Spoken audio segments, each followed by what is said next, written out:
develop. But yep, Well, that's speaking of urban meccas, we're here with Eve at Auburn University in Auburn, Alabama, kind of just like New York City, except minus the Big Apple. Right. We have peaches. Yeah, peaches. They're big though too. They're just not apples. Very good. Yeah. Yes. All right. So Eve is with us today. Eve, your background is on the bio. You're with the I just have it on my thing here. I was going to get the name of the group. Go ahead and tell us who you're with. Well, good morning, everybody. I'm really happy to be here. Thank you, Dave, for inviting me. Thank you all for being here. My colleague Mona Dominguez, who actually runs our youth water program, will be here momentarily. But my name is Eve Brantley. I'm the director of the Auburn University Water Resources Center. They were jointly funded by the Agricultural Experiment Station and our extension system here in Auburn. Good. So, so your role here is kind of like herding cats, or is it a little bit different than that? It's actually something I really enjoy. It's all about connecting people. So whether that is seeing a funding opportunity that I think this is perfect for geosciences, and if we hooked up with the nursing school, we could really like create this amazing team. I meet with watershed groups that have concerns about erosion and sedimentation, and I'm sure it's something that each of you get phone calls. Streams are washing out my backyard. The guy next to me is not taking care of his dirt, so it's trying to connect people where they need to go to get a problem solved. So what was it about your education or part of your journey that kind of prepared you for this role of building relationships and trying to find opportunities for people in a nature-based setting? Well, it's funny because students will ask me what degree they need to get into a job like this, working with people, trying to understand how to the best of our ability, repair systems. And I make sure to just let them know, number one, what is your passion? Like, what do you wake up and you're excited about coming to school to learn about? Because everything water touches just about every discipline, right? So find what you are really, really good at and you care about deeply, and just immerse yourself in that. And so, I mean, for me, I think plants are pretty cool. My dad's a botanist, and my mom is an exhibits designer for natural history museums. So if you see snakes, turtles, orchids, there's a chance my mom had a role in that.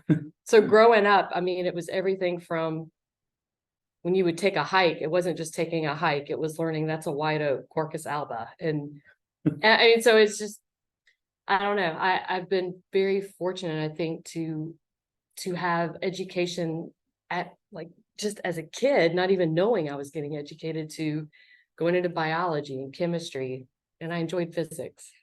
Yeah, so you're kind of immersed by a passive education at times. Yeah, passive and a little aggressive. Passive and aggressive, that's good. Yeah. But you kind of you talk about this youth education and about kind of learning that passively. When was it that somebody said to you, hey, you should start to try to care for nature? I mean, you grew up, I'm gonna just jump out on a limb and say you were alive in the 80s. And Yeah. And it was heyday of the Muppets. The heyday of the Muppets. And the 80s was like one of the biggest things of the 80s was the Happy Meal too.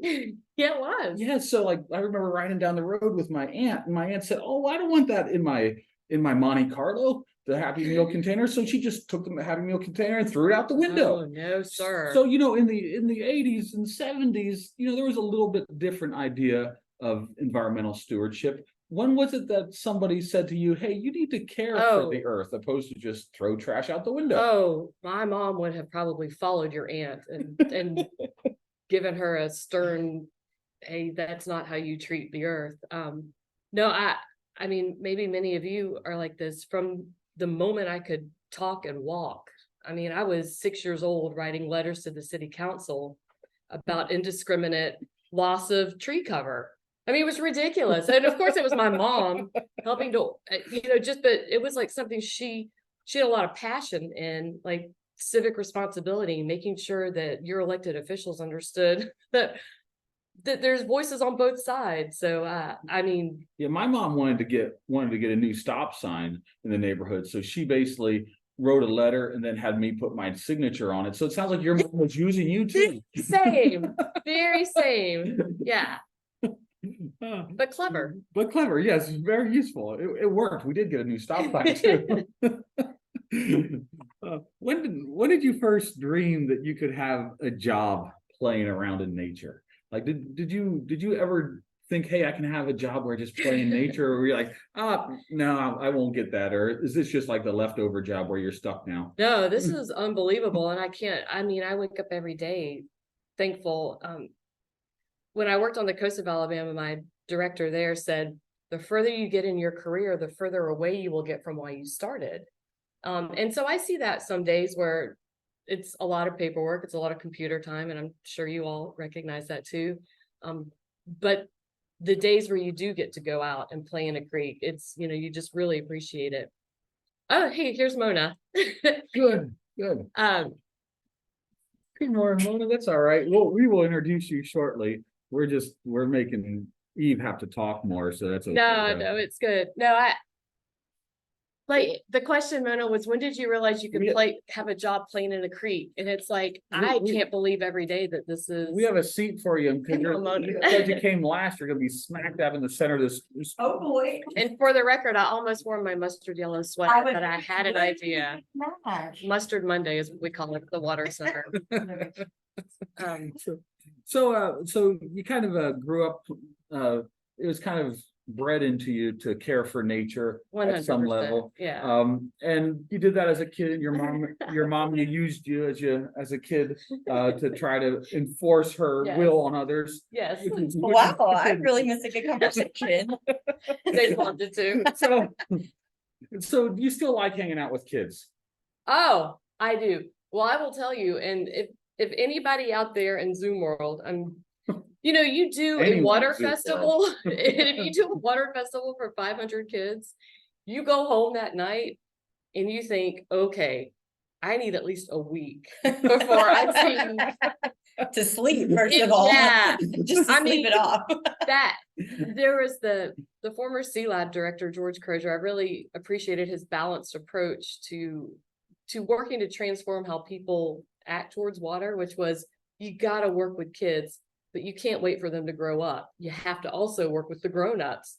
And so it was like each level was really important.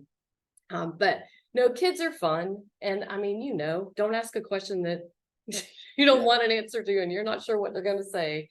But it's wonderful to see that transformation. And this is Mona Dominguez, and she runs the. Yeah, I was She gonna do that. I does a appreciate lot you of- sticking in there. She does a lot more than just youth education, but I appreciate that moment when you're working with 5th graders, 6th graders, 7th graders, and especially the girls who swear they will not put their hands in that bucket and pull out a leaf pack and look for bugs until they find a crayfish or a crane fly larva, and then it's done. And then there's nonstop excitement, and just seeing that light come on is, you can't put a price tag on it. Yeah, actually, Not that you put a price tag on it. yeah, I was wondering why you put price tags on kids. That sounds. We don't do that either. My mom is back. Rivershare does not encourage putting price tag on kids.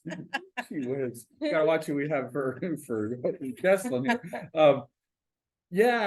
But watching my daughters interact in nature is a lot different than watching my boys interact with nature. I have 2 of each, and my boys are just kind of like stomp, thrust, just push everything around and throw rocks around. But my daughters have a different inquisitiveness to them where they light up, differently. So, but that's also could be related to ages. I'll just note that my son one time picked up a toad, and I was like, Hank, be careful, put the toad down. And he was like, all right. And he just homed it into the lake. And that's when we figured out he could play baseball. Yeah, and that toad hit the water and he just swam. He was fine. Yeah. Now, He had a good story for his family. yeah, Mona's got 2 daughters who are both going to be either entomologists My goodness. Yeah. or evil scientists. They're wonderful. Right. Oh yeah. Love being in the creek. That's good. You talked a little bit about mentorship, and Lana, you can share some here. You talked about mentorship from your parents. Can you think of like times of your youth where there was kind of somebody that kind of stepped in as a mentor in your life that kind of pointed you towards something of conservation? Or did you just come on it magically by yourself? Yeah, that's a good question. I was thinking about that. I mean, I wish I should have given you the questions in advance. Oh, I gave them to no, my yeah, I've been thinking about that. And I mean, I feel like I knew early on in high school that I wanted to do something with the environment, but I can't really pinpoint a person. I loved my biology teacher. I had a friend who we like to do, outdoor stuff. I will admit one of my first forays into, I guess you say like being an environmentalist was I adopted a manatee. Do y'all know Adopt a Ooh, Manatee, yeah. that organization? And I was so excited about it. Like my mom helped me, I guess. And like I had my picture. My manatee's name was Philip. So I don't know, maybe Philip ever come visit? I need to check on Philip. That was a long time ago. I don't remember how long manatees live, but Philip may be in manatee heaven So now. what you're But saying is you adopted Philip, but you really haven't kept up or I cared. haven't been a great mom, Yeah, it was We all get busy. Yeah, we don't encourage this type of adoptive care. no. Yeah, you should be better with that. But yeah, it's interesting. It's hard to pinpoint. All right. So when were you, I grew up around ag programs and the 4-H and stuff, and of course 4-H is a place for farmers and farmers' kids and stuff. But it maybe isn't right now. When were you first connected to 4-H? Well, I'll ask Mona to introduce herself. So, and again, more than just 4-H, but she's the queen of 4-H water. Oh boy. Oh, well now, yeah, Yeah. sure. Yeah. Well, Mona Dominguez, yeah, I direct our Alabama Water Watch program. So overall, but for about 10 years, I've had the opportunity to be part of the Alabama 4-H state staff. I was given a chance to kind of help develop our youth programs that we already had going with Water Watch, but put it into a 4-H context. And to answer your question, growing up, I remember hearing about 4-H, but the only thing I remembered about 4-H was seeing, like, I had some cousins who would like show cattle and they'd be in the newspaper because they would win, but I didn't participate in 4-H. And so I'm not sure, exactly how everything evolved, but today there are definitely for Alabama, 4-Hers, there's tons of animal programs, the ag connection, but there's so much more. I mean, we have a huge environmental education, natural resource education program. We even have like a huge STEM, robotics. So it's just really, evolved to meet the needs of Alabamians. So, but really my biggest introduction was when I had the opportunity to work with 4-H. Yeah, well, there's been a lot of change in 4-H. Mhm. I was first connected to 4-H in graduate school at Penn State University, then went for North Carolina State University. But that was almost 25 years ago, and there's been a huge change in what 4-H offers now compared to what it did before. So Right. there's a bit of a stigma with people that know what 4-H is. Mhm. So if you go into an urban setting and say, "Hey kids, we want some kids into 4-H," they're gonna be like, "Well, I don't have a goat or a chicken." Right. We got that a lot. So even. how do you deal with the idea? I don't think this was a question on here, so so you can say, I'd like to talk about something else, that's fine. But how do you deal with kind of introducing kids to 4-H if they already have an opinion of what 4-H is? Well, I mean, I guess I could say most of the time we're not necessarily the ones who are introducing the kids to 4-H. Thankfully, we got to tap into this great statewide network where the 4-H agents in each county have been introduced to our program, and they kind of help introduce their students to it. In some ways, I have helped to introduce teachers to 4-H who had that perception. But by having those local county 4-H agents who are so passionate about everything 4-H, they kind of do that for us. So it's a great system, and they're able to do that on a local level. So, one of the. Can I add something? Yeah, 'Cause no. I just want y'all to understand some of the fun things that Mona and the 4-H group do. When you mentioned teachers, they developed a curriculum for pathogens, which does not sound exciting, It's very exciting. but they had all of these clubs, like I won't say working in competition, but they were coming up with a project so that they could present and win a poster presentation all about pathogens and, including the 4-H network. And it really is something that just builds, which to me, I think that's so great. Like, who knew pathogens would be so exciting? Well, it's get to talk Yeah, about that's it. true. That's true. You always get giggles. Yeah, you always get giggles whenever you can say poop. So, the focus of River Shared is kind of sharing information of river restoration, ecosystem restoration. You're on the inspirational side. So this side of the talk doesn't have to be directly related to river restoration, but I think there's a really neat connection between what 4-H is doing and how we're trying to reach kids in urban settings with the tool of stream restoration. So talk about the pathogen program or something. How Chemistry. do you develop a new program in an area when people aren't even really sure that they need the program yet in the schools?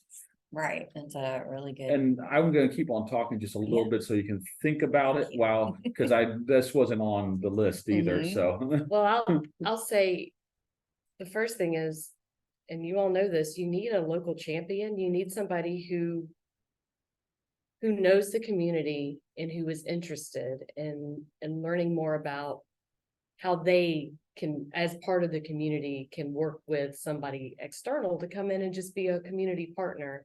At least when I was in Atlanta, working for Georgia Adopt a Stream, which is a citizen science program. I mean, the more that you make yourself available and make connections and show that in good faith, you really are interested in purely quality of life and understanding the quality of water that flows through your neighborhood represents your quality of life. Yeah. And then how do you evaluate that? And so having I guess maybe it's like a scrambled, I don't know, like a casserole, like you put things in and you get just the right mix and then bake it and it comes out good. Right. So I just think that community champion, whether it's the 4-H agent, a local teacher, and in our case, we had local clergy that were just really interested in partnering with us.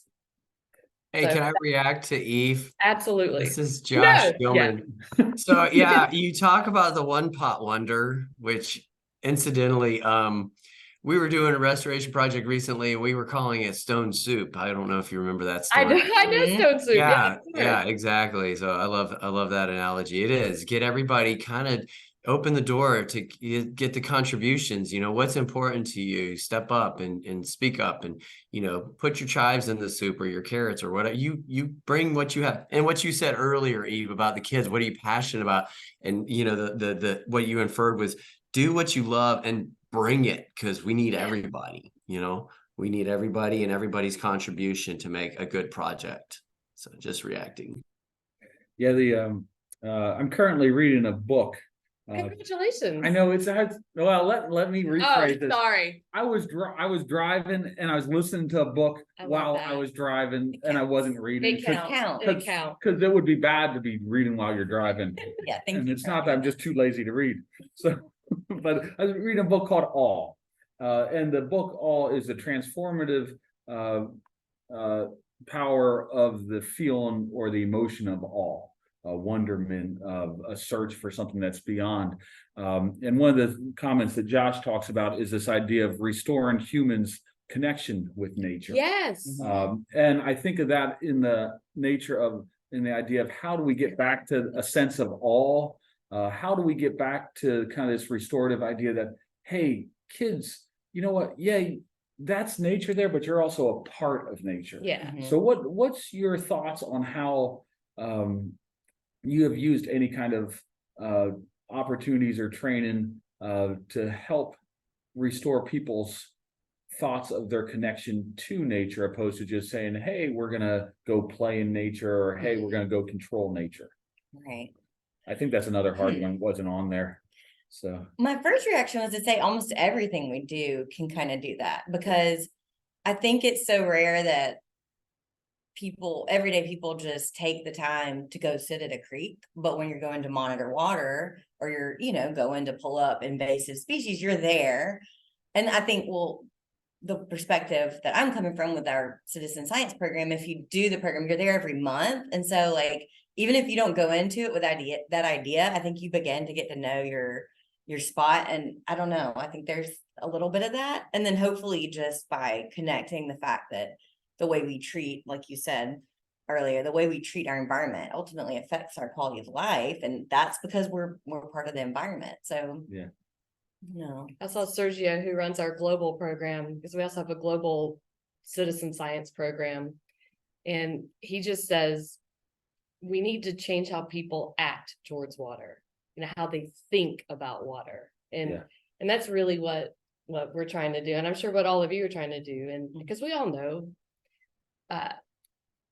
it's not just the act of restoration or the act of working to improve a water body. It's like Josh said, getting everybody there to understand the why, and then what does that mean here, and how are you a part of it?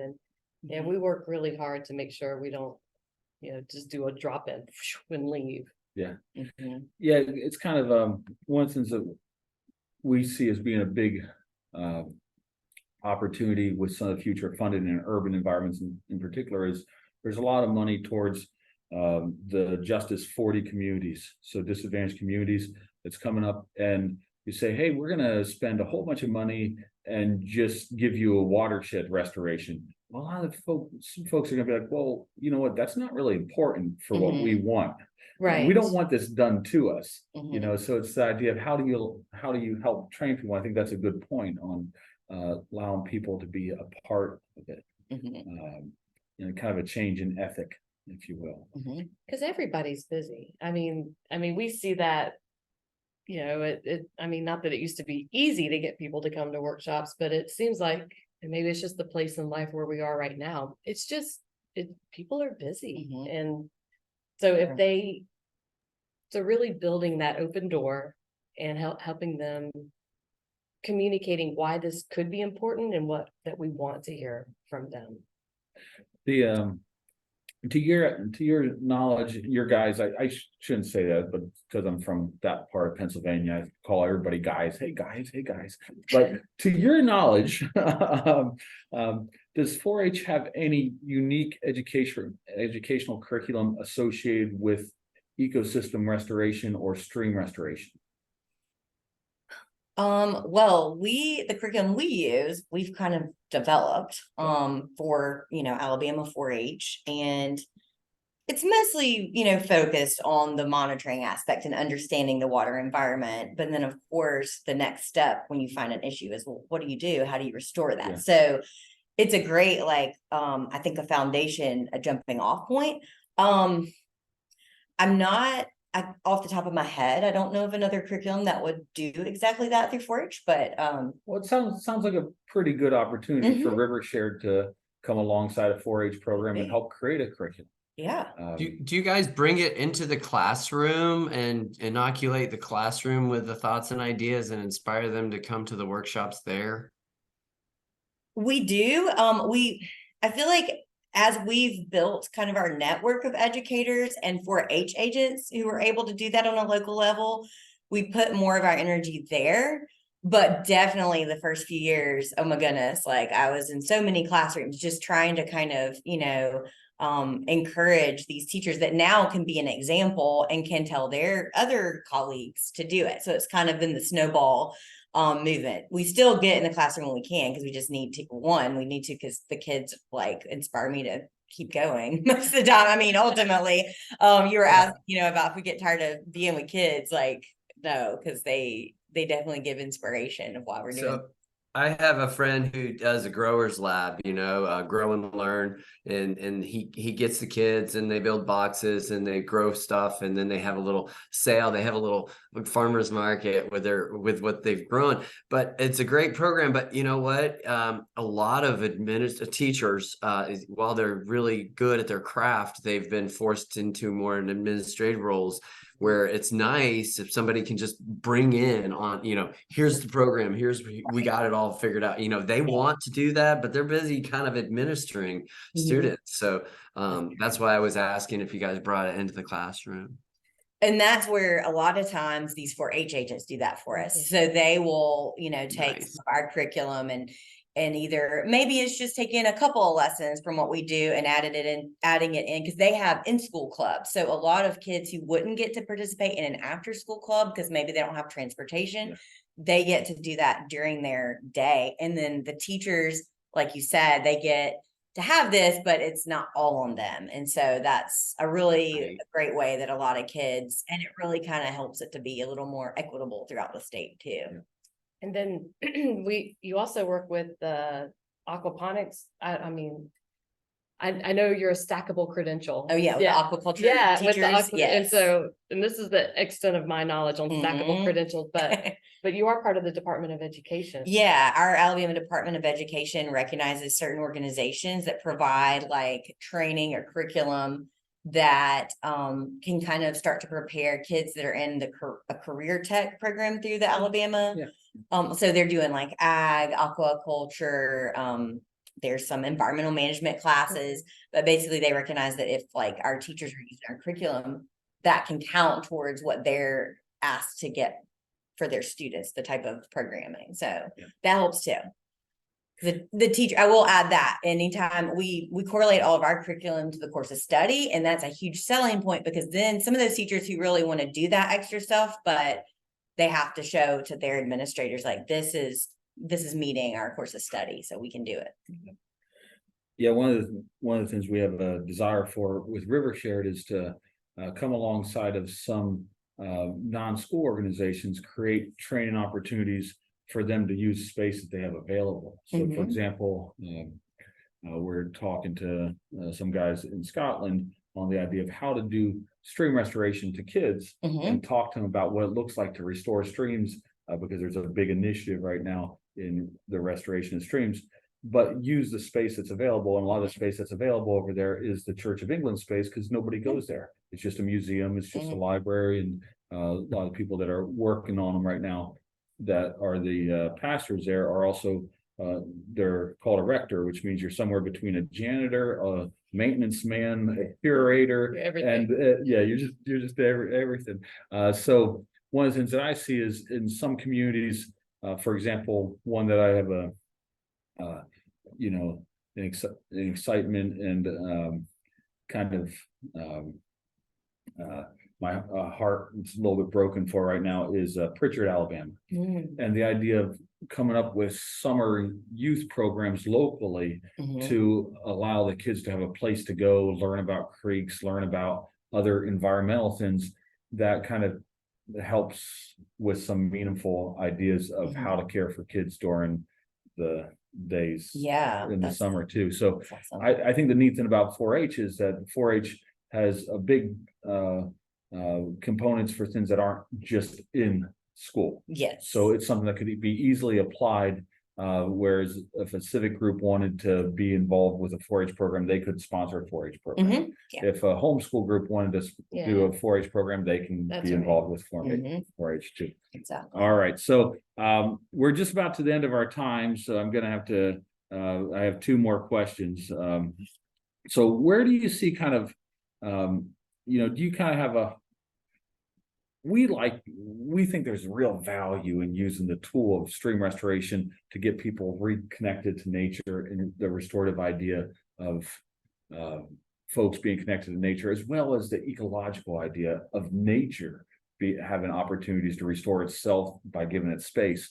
Do you have kind of a shared hope or dream of what you think, kind of a partnership with an organization like River Shared or like some other group could create a new urban youth education program that maybe isn't there right now for rivers, streams, ecosystem corridors? So I do, but I figured I'd ask you guys. Well, I mean, you certainly, one group can't do it all. And so the more people who are interested, and especially, as disconnected as we appear to be, moving from nature, from our farmland, from just getting out from behind screens, I think there's all kind of opportunities, and every state has a 4-H program, right? So understanding what might work in Alabama, but how that might be transferred to Connecticut or to New York or to California. I mean, I think there's a lot of possibility with a national, international group. You know, you could explore what that might look like. What are the best parts? Again, going back to the stone soup or the casserole, what could you pluck from here and here that might work really well in Missouri? Yeah. So, yeah, so if I think some of you are from Alabama on here. I know Wade was on here and Chris Carroll was on here, but I don't know if they're still on because I haven't been checking, and we're 4 minutes over. Cool. So, but that's okay. What we do. It's With just us, it's just bonus content. We're doing pretty good. Yeah, 4 it's minutes just over. 4 minutes with even Mona. Mona, do you have anything that you want to Just add? wait. Well, I mean, with your last question, I mean, to be honest, coming into this, maybe I didn't, but just hearing you kind of just thinking about like what a next phase could be for some of these kids, in terms of, okay, we understand how to identify problems, we understand their problems, we need help solving them. I think the kids would love it. Mhm. That's very exciting. So I think it would We be need to keep talking. a neat thing to kind of almost plug and play ideas. It's not like it Yeah. always works that way, but they could be like, oh, we see these problems. Hey, why don't we put this solution Yeah, in there? right. Yeah. And that's one of the And areas, get even with a excited. recent project I have that we get stuck at, because you only have so much, but having other partners that could kind of Yeah. pick that part up and run with it would be amazing. And what we're hoping to do through River Shared is we're working in Baltimore County Schools, their elementary education director for sciences on creating a stream engineering curriculum. Cool. But right now we don't currently have any connection with the extension program there, just because our connection has been with Baltimore County Schools. Mhm. But we'd like to take that and create a curriculum that would make sense. We know someone in Maryland. That would make I know y'all do sense too. with an extension Yeah. program that could say, okay, let's take this idea and let's make it work in the extension. Then Mhm. locally, let's get people on this line. I know we have New York, Louisiana, Kentucky, West Virginia, and that's just the people that I see right here right now. Texas, Pennsylvania, and Alabama. And so we have people from different locations. My thought is if we have something to start out, every area, you could kind of just tailor the curriculum Mhm. for that state Yeah. or that region. So, well, good. Well, that's exciting. So then the last one is, I'm gonna start with you, Mona, because I want to make sure I ask you a question that you don't cheat on this one. But so if you had a chance to magically become a Muppet instead of a human, what Muppet would you become and why? I've been waiting on this one. That took me 2 seconds to answer. I would be Janice. Because she's cool. She looks like Joni Mitchell and she's so like chill. And I'm not very chill. So I'd like to have some more Janice vibes in my life. Yeah, and that's my 12-year-old daughter's favorite Muppet too. She's cool. And she also plays the bass, which is super I'm cool. not that cool. And she has a little Janice Lego Muppet. Oh, Yeah, which is really that's awesome. So if you ever- I need to meet your daughter. Yes, if you ever go on the way from Arkansas, from eastern Arkansas to Mississippi, that there you can pass by the homeland of Jim Henson, and you can get Lego Muppets there. Oh, wow. Or eBay. That Or might be eBay, easier. It'd be more fun to go to. It'd be more fun to do that. So that's what we did traveling with from one of Lee Forbes' projects. We just started driving right the home of Jim Henson. That's How cool is amazing. that? So our kids got to see the birthplace of Jim Henson. That's cool. Yeah. And Very we went to the University of Maryland in the same year to the Jim Henson Museum. Wow, it was a Jim Henson year. Yeah, it was Good. Well, You're bringing your kids up we'd right. we'd like to say it's more of a Jim Henson lifestyle. As it should be. Don't forget Frank Oz.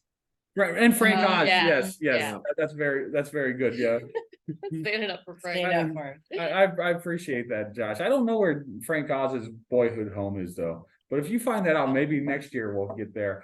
So, and most importantly for you, if you had to magically become a Muppet instead of a human, which I'm not sure you're not part Muppet anyway, but if you had to become 100% Muppet instead of a human, That's how well Dave knows. what Muppet would you become and why? Well, I've been putting a lot of thought into this, honestly, more than the other questions. And I think when I was younger, I was Rolf. I really do, but I'm converging into Kermit, and I feel like we're all converging into Kermit at some point. Maybe we need There's to. a Kermit convergence. Oh, I like Kermit conversion. I love that, Eve, because everyone always hesitates to say Kermit. We're all too humble, but we need to. There's a little Kermit in all of us. Yeah.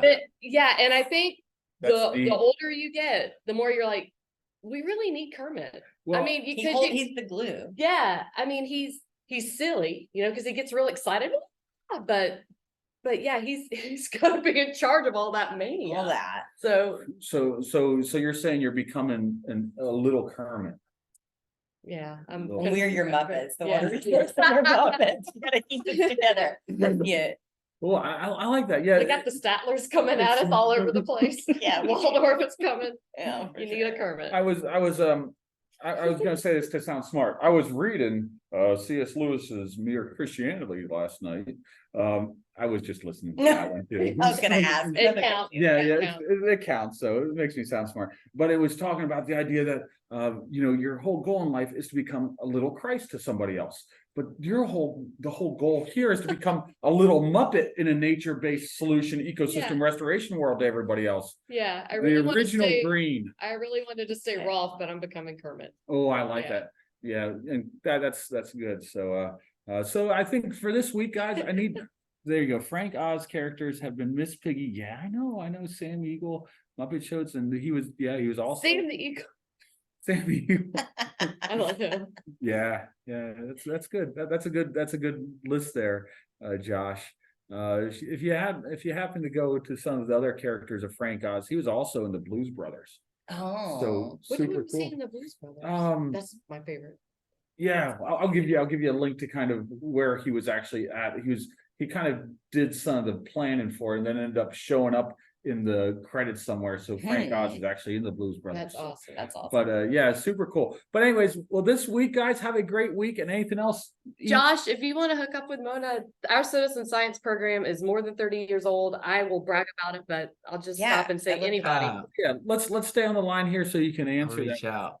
Sure. I'd love to hear more about the citizen science program. If it read it to me, it'd be easier. I know. It's been like For crazy. advancing local stream initiatives. There you go. Oh, sure. Yeah. I will call you up because I think specifically it might be a good tool for something we're looking at in Atlanta. I think restoring those connections. Wilhelm was like, hey, you guys got to read Blue Mind. So I did. And it's a really good book. It goes into some of the neurology. I'm not a neurologist, but I need to see one. And but it's really important. Blue Mind was talking about human connections, and I'm passionate about it. It was good to hear Will, who I've always regarded as just being very technically astute, talk about the importance of human connections and just the whole kind of the movement in our industry. Is like we're broadening our campfire and inviting more people in. So I'll reach out to you, Mona, Please for sure. do. Yeah, I'd love to talk. And Thanks. glad to hear you're not far away too. That's nice. Awesome. We'll be in touch. Sounds good. All right. Well, hey, thanks a lot, everybody, this week. Anything else you want to add? I'm sure some people have already left anyways because they had to leave. But and they weren't that excited about hearing more about the Muppets, which is I mean, kind of a shame. It's okay. It's I not for understand it. everyone. But appreciate everything. Appreciate everybody being online. Please feel free to stay online as long as you want. I'll make sure they don't leave. If they try to leave, I'll lock the door so that they can't get out. So if anybody has questions, stay on board. Rivershare does not encourage the idea of kidnapping people either. So you have to put out more Price tags on disclaimers. kids. Yeah. Yeah. But all right. Well, have a great week, everybody. Appreciate it. Ooh, Right. Bye. Frank Oz was born in Thanks. England. We'll have to go visit. Well, Oh, well, there you go. Sounds like a field trip. Thanks for having us on. Yeah, I'm ready to go to Scotland. I got to go last. Thanks, y'all. Bye. It's nice seeing I hope to see you at the river soon. I'll be in touch, Mona. Sounds good, Bye. Josh. Yeah, Atlanta's got a lot of good projects. Yeah, that's some group for sure. And Josh is out of Charlotte, North Carolina. Okay. But Okay. He works for Stantec. Okay. Which I have a shirt. on. Yeah. I don't work for Stantec. I just But had the you cool think it's your shirt. shirt. That's Yeah. Well, great. They gave it to me. I wear free shirts. all the Totally. time, Yeah. Yeah. Hi, you go to a place and like, oh, do you work for this? No. I just have a shirt Yeah. or a hat. More like mean- it. So let's see. We have Paul on the line yet. Hi, Paula, are you still there? Sometimes she's just on the line trying to fool me. She's eating her Rice Krispies. I You're think. calling her out. Yeah, it's okay. I wouldn't mind anyways. Paula's super cool. So, and then Chuck's on the line. He looks like But his his family videos is slow. looks like his videos Uh, frozen for a bit there. mhm. Yeah, Yeah. he hasn't moved much the whole time. So, all right. Well, thanks a lot, guys. Have a wonderful week. I'm gonna get off the line, and then Amonte's there. Hi, Amonte. Are you still there? Her name's River Shared, but it's actually Amonte. Can you hear us, Amonte? My video is not frozen. I'm intently listening. Oh, well, we have nothing of value that we're saying now. We're just rambling. Yeah. We just said Oh, you have well, your you said picture up. stay on the line, so Just in case something important was That's said. right. In case something was important was said. Yeah. I really wish I'd worn Chuck, my do you have a muscle. favorite? Do you have a favorite Muppet? I know I asked you this before, and I think I remember your answer, but can you share it with me again?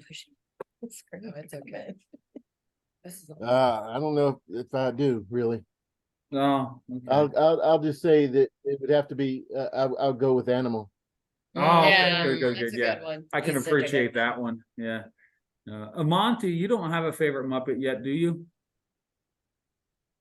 I think I don't know if it is the favorite muffin because I'm not used to watching Muppet shows much because only the stuff that was shown in Sri Lanka when I was small. I remember Miss Monty, you don't need Piggy. to make excuses. We have a lot of Muppets at the house. You can come up whenever you want to watch with the kids. I have Miss Piggy. Miss Piggy, okay. Oh, yeah. nice. Yeah, she's I a like friend who that. knows what she wants. She's fancy She too. wants The the best frog. costume. Yeah. She wants- In case you guys were wondering, 100% of my Sri Lankan friends that I have questioned on their favorite Muppet do like Miss Piggy. Interesting. It's 1 for 1 right Yeah, now. that's pretty good. Yeah, I knew okay, that was okay, gonna be the case. Yeah, yes. So I would imagine not a lot of your family members are big fans of the Muppets, huh, Monty? Not really. All right. Well, hey, have a great week, guys. Thank you.